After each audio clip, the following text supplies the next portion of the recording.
Tanguay électronique, en première ligne. On parle de capitale au stade municipal. Pour les fans du junior, on parle des remparts. On manque pas une victoire du rouge et or. À l'esprit sportif, on aime le sport. Bon jeudi, bienvenue à l'Esprit sportif. Les Remparts de Québec se préparent pour le début d'une prochaine série. C'est vendredi soir au Colisée Pepsi. On reviendra sur le sujet un peu plus tard, mais d'abord, parlons du 64e Gala Rouge et Or qui avait lieu hier soir à l'Université Laval. Et pour une deuxième année de suite, Charles Philibert Thibouteau a été élu étudiant athlète de l'année. Voici en son, en images et également en réaction les meilleurs moments de cette soirée Rouge et Or.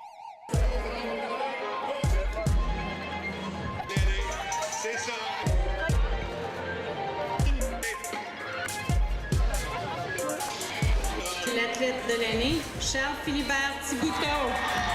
Athlète de l'année pour une deuxième année consécutive. Ça fait quoi? C'est vraiment excitant. Ça couronne parfaitement mon parcours universitaire dans le Rouge et Or. 5 ans qui sont, à mes yeux, vont être inoubliables. 5 années qui sont riches en expérience, en succès, en défaites aussi, mais surtout en succès, en persévérance. Puis je pense qu'on ne pourrait pas mieux terminer ce parcours-là. Qu'est-ce que tu vas garder comme meilleur souvenir? Mon meilleur souvenir, là, ça va être le championnat canadien de cross-country en 2012, qu'on est arrivé deuxième contre toute attente en équipe. J'ai pas eu une bonne performance cette journée-là. Je voulais faire un top 5, j'étais arrivé 14e. J'ai fait la deuxième équipe d'étoiles de peine et de misère. Au point de vue individuel, c'était pas très bon, mais ça valait rien, juste parce qu'on était en équipe, on a été capable d'aller chercher les médailles d'argent contre toute attente. Puis ça, c'est un moment riche en émotions qui ne sera jamais égalé, je pense. Tu vas demeurer un Rouge et Or à vie? Oui, ça, c'est certain. Ouais. Le prix de la recrue de l'année part à Monsieur Hugo Richard. Hugo, comment tu vis ce prix-là ce soir comme recrue de l'année? C'est sûr que c'est super le fun. C'est mon premier gala en tant que joueur du Rouge et Or, évidemment. C'est une super expérience. J'adore la soirée. Le monde a mis beaucoup d'efforts pour faire une grande soirée. C'est un prix à l'image de ta première saison avec le Rouge et Or? Je dirais que oui. Autant que les prix, c'est pas nécessairement ce qui compte. J'ai eu une très belle saison, j'en suis très conscient, mais en ce moment, on est même tard dans la préparation 2015, puis on est déjà passé à autre chose. Alors, le récipiendaire du prix Jean-Marie Deconnaître pour la saison 2014-2015, Carl Demers-Bélanger, basketball. Carl, félicitations d'abord. Merci beaucoup. C'est un prix qui est apprécié de ta part? Oui, très apprécié. Je suis un étudiant athlète d'abord, puis je pense que ce prix-là représente bien l'étudiant athlète, c'est-à-dire les études et le sport. Je suis vraiment content de ça. C'est quoi ton secret pour réussir les deux? C'est la préparation des deux côtés. Il faut être organisé, puis aussi préparé. Il faut pas prendre de moments de off, comme je dirais. Si tu n'es pas en train d'étudier, il faut que tu sois en train de te pratiquer dans ton sport. C'est sûr que tu as du temps pour tes loisirs, mais je pense que c'est de prioriser ton sport et tes études en premier. Puis c'est comme ça que je suis arrivé de ce côté-là. Geneviève Quentin. Félicitations. Je suis vraiment contente pour vrai. Ça a été une fin d'année un petit peu plus dure pour moi dans la dernière semaine. Fait que ça m'a donné vraiment un petit boost d'énergie. La saison, parle-nous un petit peu. Universitaire, sérieux, ça a vraiment bien été. Ça a fini un peu difficilement au siège parce que je suis tombée un peu malade avant. Mais en tout et pour tout, je suis vraiment contente. Sinon, la saison civile, pour moi, ça s'est un peu gâté aux essais, qui était la semaine passée, mais j'ai réussi quand même à faire les universiades qui sont cet été. Mais la gagnante ce soir est Mélissa Roy du soccer. Ton fait saillant dans la saison, c'est le championnat.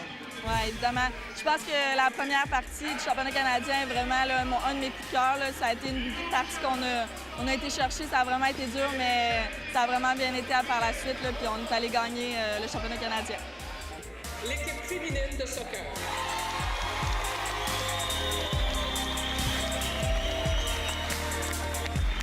La logique a été respectée avec la saison de rêve que vous avez connue?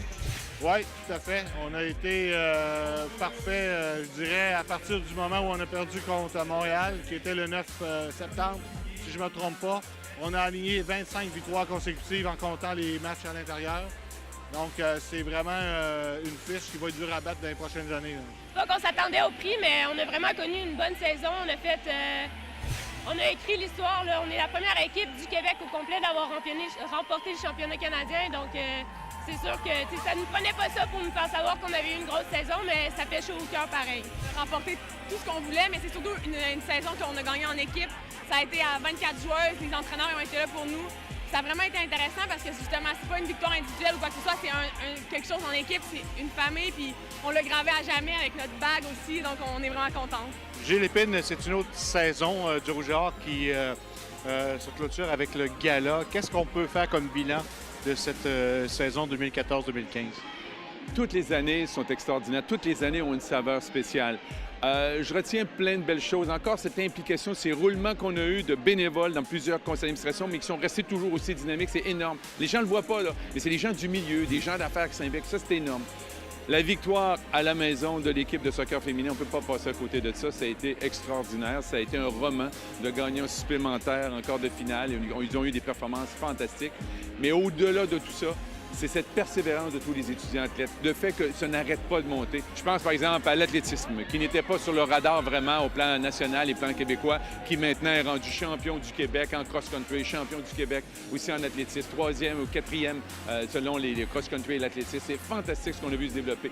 Je pense au ski alpin qui était vraiment dans un club, je dirais, moyen en termes de performance, qui maintenant est rendu avec des athlètes qui vont aux universiades. Je pense au ski de fond qui est rendu les compétitions en NCAA, le football qu'on connaît tellement bien, le soccer, le volleyball, tous les sports présentement, le basketball, tous les sports montent et on le sent.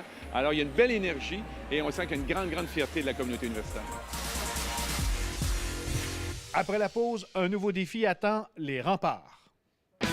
On revient dans 3 minutes 30.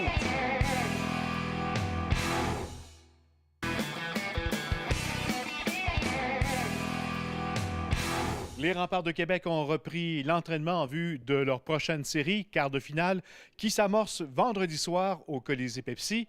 Leur prochain défi, les Islanders de Charlottetown.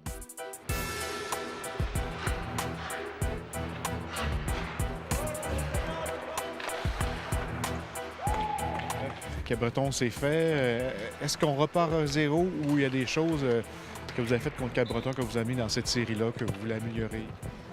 Un peu les deux. Pour partir à zéro, c'est une nouvelle équipe, une nouvelle série, nouveau style de jeu de leur part. Nous autres, on veut apporter notre identité qu'on a eue. Là. Je pense qu'on l'a bien montré, la Game 7. On veut essayer de continuer de cette manière-là. C'est ça, il faut essayer de recréer l'émotion d'une Game 7 le plus rapidement possible. Les joueurs ont une chance de se reposer hier, pratique un petit peu plus mollo aujourd'hui pour être fin prêt pour demain. Est-ce que l'urgence de jouer match ultime mardi, ça a peut-être fait le déclic dans le vestiaire de ton équipe? Je pense qu'on a... Ça a été en saguing, moi je l'ai dit à quelques reprises. Ça répète en 4, 5, 6 ou 7. On a joué, à part la Game 1, là, on n'a pas joué comme on voulait. Là, le reste, on a quand même joué du bon hockey. Est-ce qu'il y a eu un déclic? On verra. C'est sûr que dans une Game 7, il y a beaucoup à apprendre, et tester. Il n'y a pas de lendemain. Puis j'aime la manière que les gars ont répondu.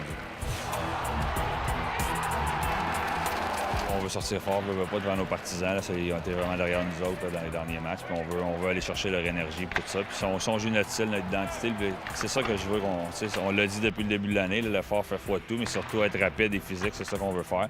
Contre une équipe qui est physique, fait que plus vite qu'on va recoller, on va retourner à notre identité là, à Game 1, mieux que ça va être pour nous autres. Olivier, qu'est-ce que vous avez gardé de cette première série contre Cabreton que vous allez faire pour éviter que ça se rende à un 7e match contre les Islanders?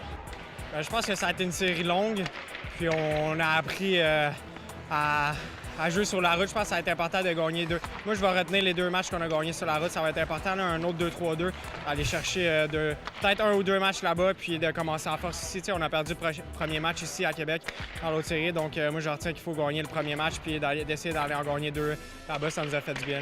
Jérôme, on efface, on recommence. Nouvelle série. Qu'est-ce qu'on va garder de cette série, longue série contre Cabreton, qu'on va amener dans cette série contre les Islanders? Je pense que c'est un bon test qu'on a eu en première ronde. Cabreton, c'était pas une équipe de 13e position. Écoute, il y avait de l'attaque avec des bons joueurs comme Shevnikov, Lazarev. Écoute, je pense que nous, ça a amené de la constance et de l'émotion dans notre game. Parce qu'en début de série, on manquait un peu d'émotion, on aurait dit. Un peu d'urgence dans notre game aussi. Je pense que ça a transporté ça pour notre deuxième série. Je pense qu'on a eu une bonne leçon en première ronde. Et puis, je pense que ça va juste amener de l'expérience dans la chambre. Tu sais, tout le monde a vécu un match numéro 7, fait qu'on a eu un bon caractère là-dessus. L'urgence de jouer un 7e et décisif match, est-ce que ça également, on ne peut pas le revivre contre les Islanders? Oui, c'est sûr. On sait que c'est une bonne équipe avec beaucoup d'offensives. Alors, c'est sûr que les 2 premiers matchs ici au Colisée vont être très importants pour nous autres. Je pense avec le format 2-3-2 en rentrant des Maritimes, c'est pas toujours évident de rentrer là puis gagner 3 matchs là-bas. Fait que c'est sûr qu'on veut commencer dans un bon pas. Là. Quand les matchs deviennent plus serrés et puis quand la saison s'aligne, je pense que tout le monde a bien répondu à l'appel et puis c'est vraiment un point positif. Le Conseil du sport de haut niveau de Québec a souligné aujourd'hui les performances de ses athlètes sur la scène internationale. Du nombre, on retrouve Alex Harvey, Laurent Dubreuil et Charles-Philibert Thibouteau. Dans la région de Québec, c'est plusieurs dizaines d'athlètes qui reçoivent le soutien financier de l'organisme afin d'exceller dans leur discipline. En quoi le Conseil du sport de haut niveau de Québec t'a aidé ces dernières années? Parce que ça fait plusieurs années là, que vous êtes un peu associé. Ah, ça fait très longtemps, ça fait près de 10 ans. Donc, au début, quand j'étais relève, élite, c'était beaucoup de services de massothérapie, physiothérapie. Puis en plus de ça, il y avait nutrition, psychologie. Donc, tout plein de services qui sont mis à ma disposition que je pouvais utiliser au besoin. Puis là, au fil des années, ça s'est spécialisé encore plus. Donc, avec la venue de Charles Castonguay, un préparateur physique. Donc, j'ai un entraîneur, Louis Bouchard, pour la planification, la technique, mais un entraîneur aussi seulement pour la musculation, la préparation physique. Donc, lui, il pouvait m'accompagner dans des camps d'entraînement, dans des compétitions. La mission première, c'est les services aux athlètes capitaine national Chaudière-Appalaches. Donc, services en sciences du sport, services médico-sportifs, l'équipement haute technologie aussi pour accompagner les athlètes dans la préparation, les grands rendez-vous de compétition en altitude. Sciences du sport, on parle de préparation physique, nutrition, psychologie, préparation mentale. Entre autres, la préparation physique, c'est près de 45 % de tout notre soutien financier auprès des athlètes, parce que notre équipe de préparateurs physiques est hautement qualifiée. Donc, ils n'agissent pas seulement comme préparateurs physiques, mais presque comme entraîneur adjoint. Rappelons en terminant que les 2 premiers matchs de cette série seront présentés au Colisée Pepsi vendredi soir et dimanche après-midi. Voilà, c'est tout pour l'Esprit sportif. Bye-bye.